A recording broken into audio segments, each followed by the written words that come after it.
Ribbon cables suck. Can you see all those ribbon cables? I've been thinking about buying a new keyboard because I've been daily driving a 60% recently, but I really still want that numpad, and I don't want to buy an extra one, but Mountain, they've got a new 60% and a numpad that can connect to it. What? If you don't know anything about Everest and Mountain, they've been making keyboards. I think the company is actually Mountain and the keyboard is Everest.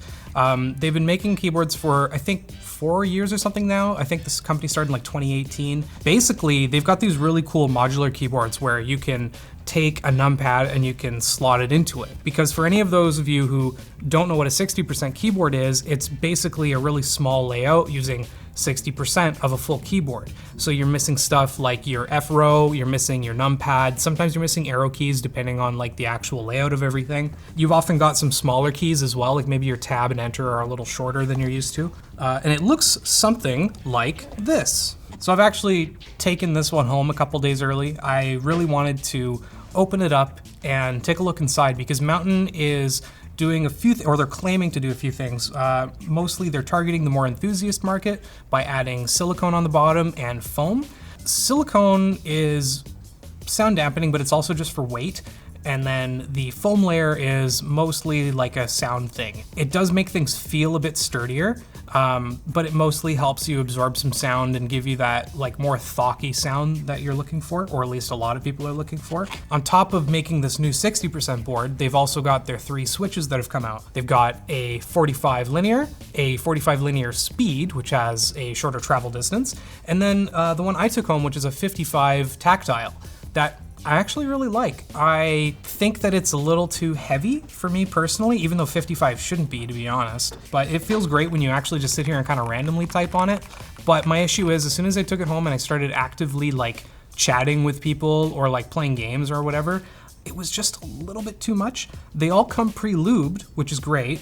However, factory lubing isn't always the most uniform. You know, you'll have some switches that feel great and then you'll have some that don't quite feel as good. I also think that you can typically do a better job on your, like by yourself if you have Krytox 205G0 and a lot of time on your hands. However, I think they've done a pretty good job, frankly. This is the 45 linear and we'll just take a quick listen to it. But like, that sounds pretty good. It's not the best sounding keyboard I've ever had, but like, it's pretty decent. Check out the stabilizers. These feel pretty good. They're a little too stiff. I'm not exactly sure what they lubed them with, or if they're using some kind of like foam mod up against the bar. But they feel pretty good comparatively. Oh yeah, we should probably look at all the other stuff in the box. There's more than just a keyboard, I promise. What else do you get in the box? You get a cable. It's sleeved, but it's not coiled. That's fine. So yeah, it comes with this handy dandy hotkey guide, which is really nice because QMK doesn't work with the board, at least not yet. This is embargoed, so maybe it just wasn't up yet, but either way, you've got to use their Basecamp software. Oh, on the other side, what's this? There's a bunch of stuff about it. So it's hot swappable, which is already a huge plus. Like basically any new keyboard coming out that costs more than $100, if it's not hot swappable, I'm just not really interested, to be honest. Corsair. But this is pretty neat. It shows you how the numpad connects to the main board, and then it shows you how, oh, another huge feature that I actually love on this thing is it's got 3 different USB ports that you can connect to on the front. Different custom cables are going to be arranged differently. Sometimes you want them coiled and going out, sometimes you want them going straight, sometimes you want them going left, whatever. What happens is you have to plug it in, and depending on where the plug is on your keyboard, because some are in the middle, some are on the left, some are on the right, if you're on the side actually even, it can look bad, basically. I know that seems really minor, but when you've paid like $60 to $80 for a cable and you've paid hundreds of dollars for a keyboard, you want everything to line up nice and flush and straight and perfect angles. It's a minor thing, but when you care, you really care about it. So on top of our cable and our little guide, which is great, you get a handy dandy keycap and switch puller. These are my favorite. I really don't like the tiny plastic ones. I think these are essentially perfect. You can get switches out no problem with this guy, and then you can get keycaps off no problem with this guy here. We also get a little extra keycap with the Mountain logo. And then you get this foam insert, which contains the feet. This is another really cool feature on this board. I think it's on their other ones as well, but I haven't really used those. I've only used this guy so far. So instead of like a flip down feet, which are convenient, I won't deny that, these are just elegant and a really nice solution. Basically, they're all magnetic, and then you got them on the back of your keyboard as well. So here's the base pieces. This guy, and these can be taken off.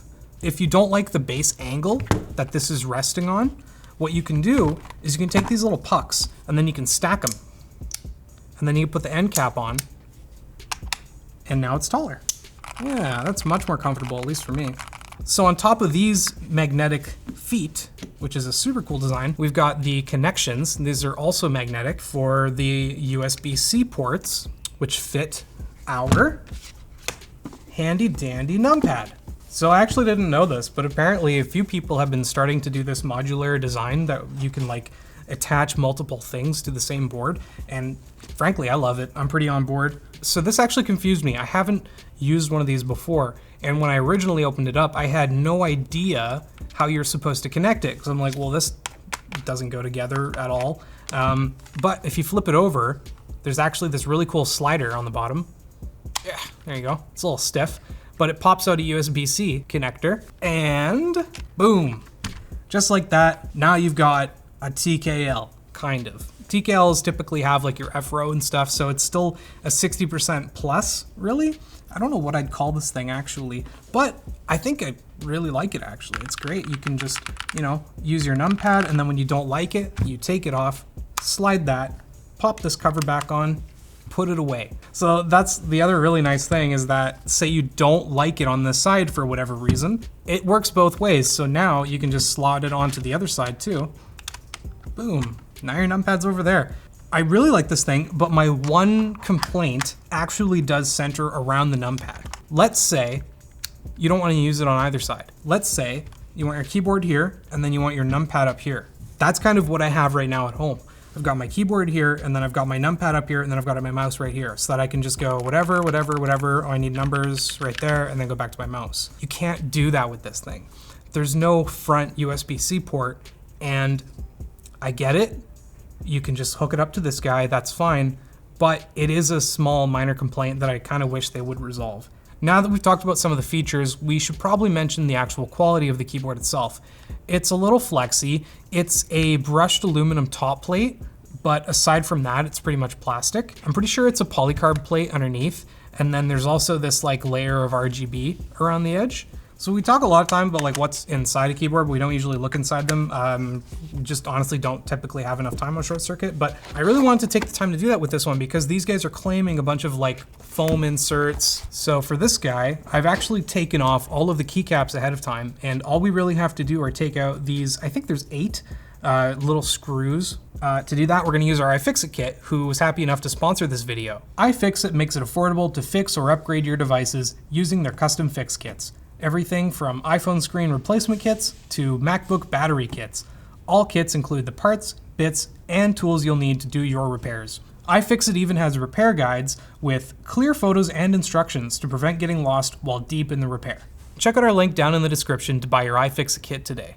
So there's one problem, and I found this at home pretty quickly, and it's actually the reason why I didn't take the whole thing completely stripped apart, is because when you open it, can you see all those ribbon cables?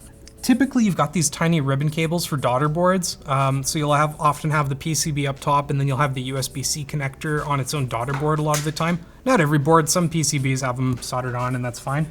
But this, because it's got those 2 extra sides, that's like 3 daughter boards this thing is hooked up to. You honestly, as a normal consumer, you probably don't want to open this keyboard. That's, I guess, I had the one complaint about the numpad. This is my one real complaint about the keyboard itself, is that ribbon cables suck.